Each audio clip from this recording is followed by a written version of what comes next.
Hello again everyone, welcome back again di Altcoins Update. Dan Altcoins Update hari ini kita mau bahas salah satu koin besar ya, yaitu Cardano dan juga XRP teman-teman sekalian. There's a slightly bad news but also have a good news. Ya, in the end newsnya jadi sedang-sedang teman-teman sekalian, terutama untuk Cardano sih. Kalau untuk XRP nanti saya update dari segi price actionnya dulu. Alright, so teman-teman sekalian, per malam ini saya update market. Posisi saya buka chart, S&P 500 udah reacting dari market ya. Maksudnya bukan dari market, dari geopolitical tension yang kemarin sempat kita sebutkan ya, terkait dengan video risk for Bitcoin. Saya rasa ini sedang berlangsung untuk S&P 500. Nasdaq juga down by 1.5%, lebih gede daripada S&P 500. Dan sebagai dampaknya sampingan ya, Bitcoin juga kena tekanan jual ya. So far tekanan jual masih bisa berlanjut teman-teman. And kita mau ngomongin sedikit soal Cardano. Mungkin nanti untuk Bitcoin kita akan update di satu video terpisah ya, agak early, mungkin agak telat setelah ini teman-teman. And untuk ngomongin soal Cardano, saya mau mulai dari sini dulu ya, bahwa Cardano ternyata sudah menempati urutan ke-10 nih ya, dari yang dulunya top 5 sekarang dibalap nih sama Toncoin ya, salah satu koin baru teman-teman yang secara market cap itu sudah menembus 23 juta dolar ya, which is very good. Namun kalau di antara ya, ini kalau misalnya USDC dan Tether kita hilangkan gitu ya, at least Cardano masih peringkat 8 ya. Ke-9-nya berarti Avalanche dan ke-10-nya adalah Shiba Inu. Ya, Shiba Inu ini memang luar biasa sekali ya, mencoba untuk menyerobot masuk ke dalam top 10 setelah bisa dibilang perjuangan selama bertahun-tahun ya. Bertahun-tahun ya. Ya lebih kurang gitu guys. So, what is interesting about Cardano teman-teman? Satu, bad newsnya tadi dari segi market cap ya. Kita bisa lihat Cardano itu udah mulai menurun. Cuman beberapa hal yang cukup menarik yang saya pengen highlight di sini adalah large holders net flow untuk Cardano itu mengalami spike guys di sekitaran akhir bulan Maret ya. Ada sekitar 184 juta ada atau Cardano ya, yang bisa dibilang ini kan holders nih teman-teman. Berarti jadi kayak ya mereka jadi holders baru gitu ya.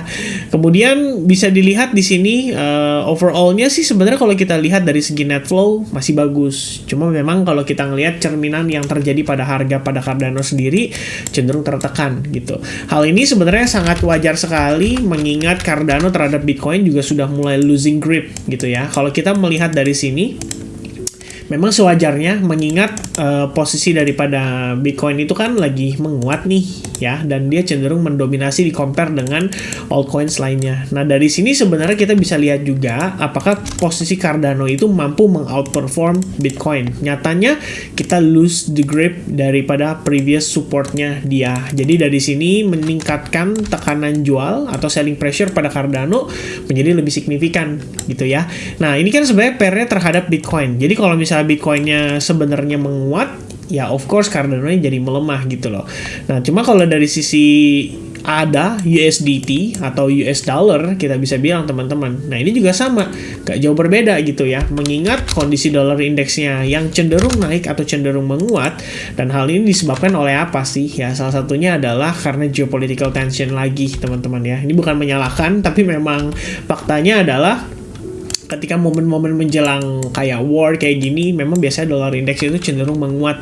Dan ini menjadi salah satu apa ya, kalau kita bilang tuh dollar index, bukan dollar index sorry, tapi dolarnya itu menjadi salah satu reserve aset mungkin ya, yang dimana di satu sisi dibilang safe haven sebenarnya nggak juga sih, tapi ya at least publik percaya akan hal itu. Jadi mereka lebih prefer untuk pegang US dollar karena US dollar technically dia adalah mata uang apa ya, kalau kita bilang mayoritas teman-teman. Jadi kalau misalkan kita bilang nih berbicara untuk negara-negaranya sendiri deh ya, yang sedang terlibat dengan geopolitical tension, either mereka megangnya emas fisik atau mereka megang dollar, ya itu mungkin jadi opsi yang mereka ambil dan menyebabkan dollar index mengalami penguatan karena meningkatnya demand. Nah kondisinya gimana pada Cardano?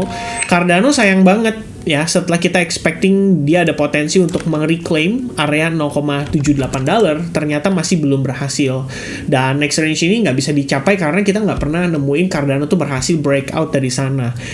Yang lebih parahnya adalah Cardano malah gagal pertahankan support resistance di kisaran $0,6, menyebabkan Cardano tergelincir dan akhirnya balik lagi deh ya ke range area akumulasi mungkin antara 0,4 sampai 0,23 ya $0,24 lebih kurangnya sampai ke paling bawah ya, range paling bawahnya di situ teman-teman sekalian. Cardano udah sempat breakout nih ya dari trendline ini, which is sebenarnya ini menjadi sebuah indikasi awal lah dari possibility Cardano mengalami reversal gitu ya. Anggapannya apa sih? Anggapannya kita udah ngelihat Cardano itu memvalidasi adanya potensi higher low di sini. Jadi kita lihatnya seperti ini gitu. Ya, kalau misalkan seandainya acuannya adalah Elliott Wave, semestinya kita mempertimbangkan bahwa proses ini adalah wave 1 dan ini harusnya 2 teman-teman, sebelum nanti ada next rally yang 3, 4, dan 5 gitu ya. Tapi kalau ngelihat tekanan jual kayak gini ya kita juga otomatis nggak mau terburu-buru atau tergesa-gesa mengambil kesimpulan bahwa ini udah ngerem nih tekanan jualnya gitu. Ya probably bisa aja situasinya kayak gini gitu kan. Butuh 1-2 minggu lebih kurangnya, minggu ketiga baru kita ngelihat ada candle bullish yang terbentuk, ataupun di situasi di sini ataupun di situasi di sini gitu ya. Jadi kalau buat saya pribadi sih mungkin kalau teman-teman ya tergantung karakteristik masing-masing juga. Kalau kalian tipikal yang agresif dan kalian gak masalah dengan harganya, yang penting kalian berani cicil ya selama menjelang halving kayak gini, ya silakan aja gitu. Manfaatkan situasi ini sebenarnya untuk kalian melakukan reakumulasi bagi kalian yang percaya Cardano secara jangka panjang. At least dari sini kita melihat bahwa large holders itu mulai meningkat ya di jaringan Cardano. Mereka mulai bisa dibilang masuk kembali dan membeli Cardano ya, serta ya di keep sama mereka ya. Itu kan kayak ibaratnya kayak holders, itu berarti kayak active address atau mungkin wallet address yang nge-keep Cardano gitu ya, dan itu kelihatan dari on-chain datanya tersebut.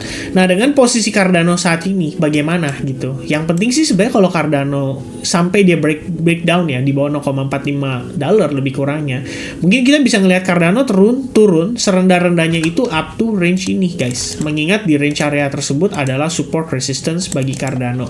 Kalian bisa notice di sini $0,33 lebih kurangnya pernah menjadi support, pernah menjadi resistance. Setelah di break belum pernah ada retest. Dan yang kita lihat adalah Cardano probably also feeling the fair value gap ya, yang tersisa di sini teman-teman. Jadi kita dapat reaction kemarin ya, bisa dibilang bukan kemarin sih, ya menjelang closing candle weekly lah ya. Kita ngelihat Cardano react nih cukup positif gitu loh. Dia kepantul, balik closingnya di atas $0,45, tapi hari ini langsung nyamber ke bawah karena tekanan jual yang berlangsung di stock market menurut saya lumayan terasa teman-teman sekalian. Alright, and next one kita lihat dari perspektif daily-nya dulu ya. Ini saya akan hapus supaya teman-teman enak lihatnya. Nah kalau kita ngelihat progress time frame daily ya, level mana sih yang sekiranya bisa diantisipasi? Satu teman-teman, kita ngelihat secara struktur sebelumnya kan cenderung bullish ya. Kita udah ngelihat dia membentuk struktur bullish, kemudian di sini juga udah berhasil breakout ya setelah terbentuk semacam ascending triangle pattern. Jadi kalau kita lihat lagi lebih kurangnya ya di area tersebut ini harusnya memiliki demand dengan high volume. Oke. Sorry teman. Damn. Sorry teman-teman ya. Mari kita lanjutkan. Jadi di sini harusnya termasuk yang high volume ya. Cara untuk kita mengetahuinya, kita bisa anchor volume profile dari area ini. Nah, kalau teman-teman notice, one of the highest volume itu ada di atas ini ya, di kisaran $0,6 lebih kurangnya. Sementara one of the highest volume juga setelahnya, jadi ini yang pertama, yang kedua tuh di sini teman-teman, yaitu di kisaran area $0,375 ya. Probably kalau misalkan teman-teman melihat ya dengan kondisi tersebut, jadi bisa mempertimbangkan bahwa ini adalah area demand yang cukup penting lah untuk Cardano pertahankan gitu. For now guys ya, lebih kurangnya.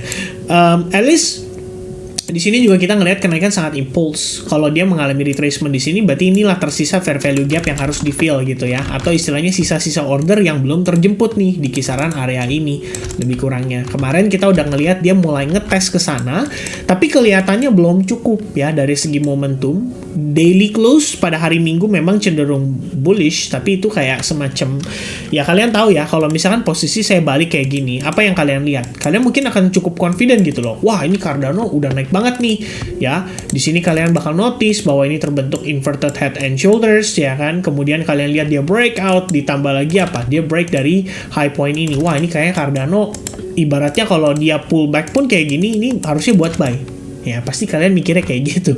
Dimana faktanya, kalau kita balik, nah, jadi begini teman-teman. Ya, kita melihat bahwa ada kemungkinan Cardano itu bisa bergerak ke arah yang lebih rendah. So, that's why saya akan marking area ini, menandakan bahwa support level tersebut telah berhasil di breakdown. Itu pertama, teman-teman. Kedua, tadi kalian sudah notice ya, terdapat head and shoulders.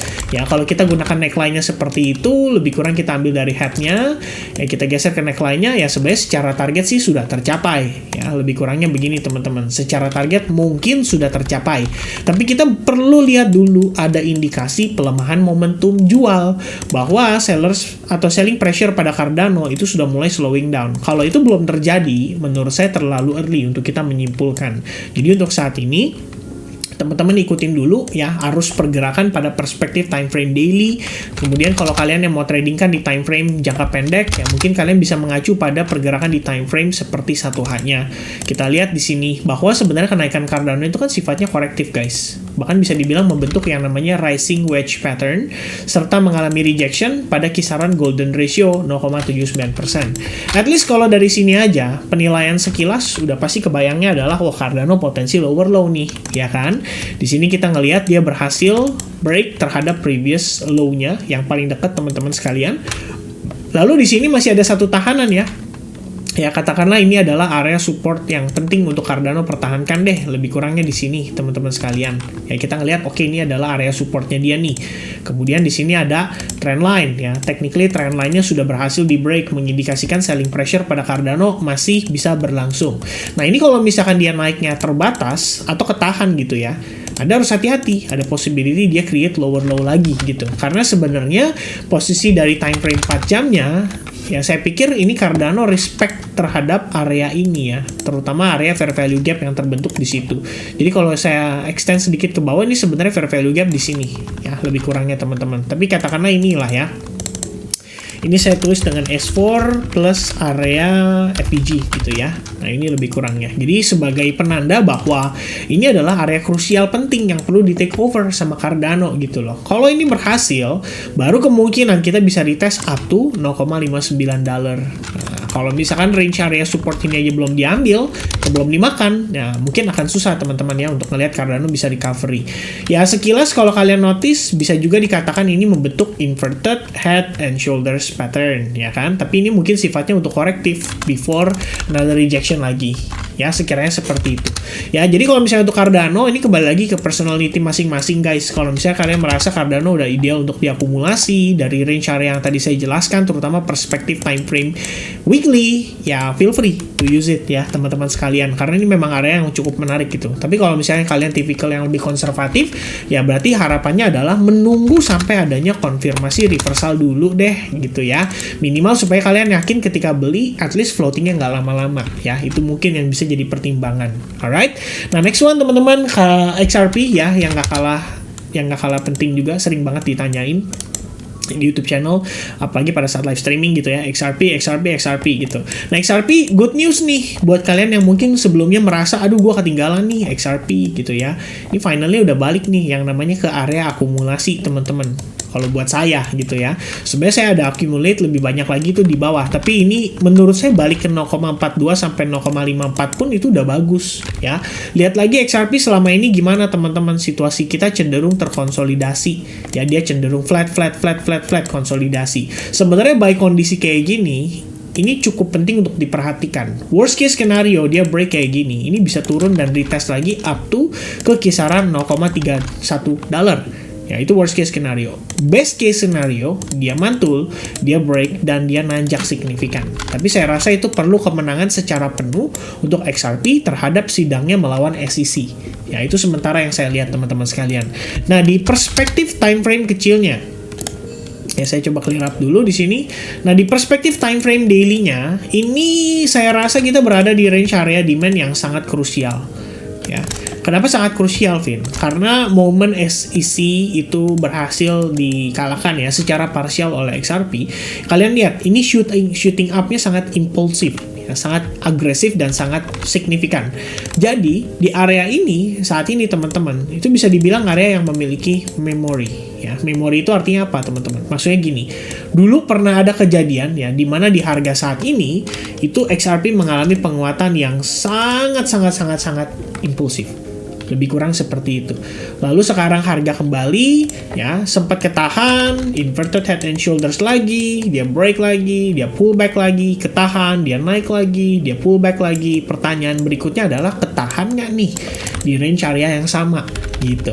Ya ini adalah range area major ya. Jadi ini adalah demand major yang perlu kalian notice, dan itu ada di kisaran area 0,46 dolar atau 0,4625 dolar ya.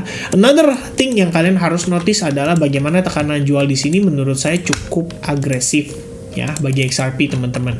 Sehingga kalau misalkan kalian di sini ibaratnya ya mau coba untuk menangkap pisau jauh tuh ya, well, it's quite risky gitu ya. Paling nggak kalau buat saya sih, mungkin alangkah lebih baik tunggu hingga adanya konsolidasi dulu, teman-teman. Ya, supaya kita mengetahui nih, oh bahwa si market ini udah mulai slowing down, selling pressure-nya sudah mulai melemah, dan pada satu titik mungkin kita akan melihat dia start balik lagi, nanjak gitu ya, recovery terhadap mungkin range area ini gitu ya, fair value gap-nya di atas, supply level yang ada di atas gitu. Kita juga notice di sini terdapat trend line ya, probably dia bisa balik naik sampai ke range area tersebut. Untuk apa sih?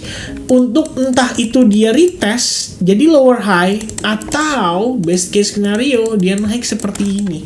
Ya itu entah urusan nanti, teman-teman. Yang penting apa? Yang penting saat ini pertahanin dulu ya, 0,4625 dolar itu penting untuk range XRP saat ini. Nah, kita lihat pergerakannya di time frame kecil. Sebenarnya mirip-mirip ya dengan situasi daripada si Cardano. Kita bisa bilang ini nggak jauh beda, teman-teman. Ya, low point sudah berhasil diambil, dia sudah create lower low. Kemudian di sini terdapat ya semacam fair value gap diiringi dengan order block, atau misalkan ya kita bilang ini S4 ya, beserta fair value gap ya. S4-nya itu artinya apa? Supply di time frame 4 jam. Ditambah ada fair value gap dong. Ini low point, di sini high point ya, lebih kurangnya, teman-teman.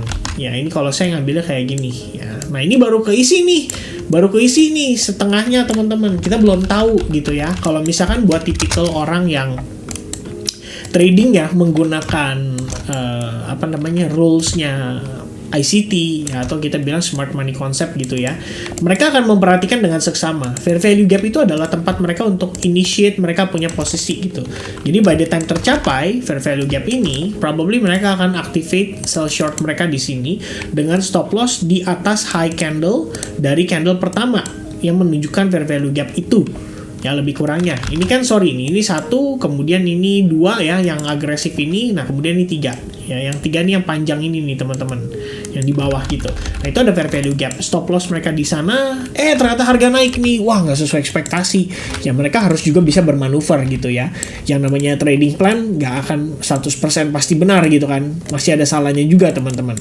Lalu di sini kita ngelihat rising wedge terbentuk, harga mengalami break low terhadap area tersebut ya, terbentuklah inducement. Dan kalau misalkan kalian bilang ini bukan inducement sih, tapi ibaratnya kita bilang gini ya, teman-teman, ini primary trend, secondary trend, primary trend, secondary trend. Nah, ini udah ongoing menuju ke potensi primary trend lagi. Jadi primary trend dan secondary trend yang sama-sama sudah dalam keadaan bearish lagi gitu. Kenapa saya katakan demikian? Simple guys, ini high, low, high, lower low. Kalau dia pullback, korektif, malah jadi lower high. Nah, itu yang jadi concern gitu ya. Kita ngelihat bahwa ini aja bisa berpotensi membentuk yang namanya head and shoulders lagi. Jadi lebih kurang kayak gini gitu.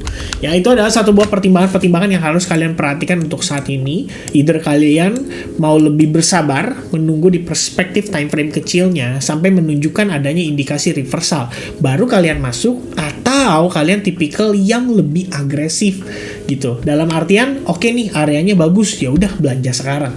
Ya, itu nggak ada masalah, teman-teman. Kembali lagi ke personality masing-masing. Nah, reminder dari saya adalah satu. Kalau kita melihat masih ada potensi untuk dia bergerak ke harga lebih rendah, maka teman-teman cukup beli cicil.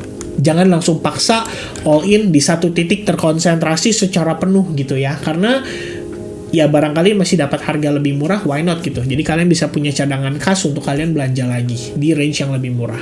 Alright, sekiranya itu update saya seputar Cardano dan XRP. God bless to you all, and I'll see you guys again in the next update. Cheers, bye-bye guys.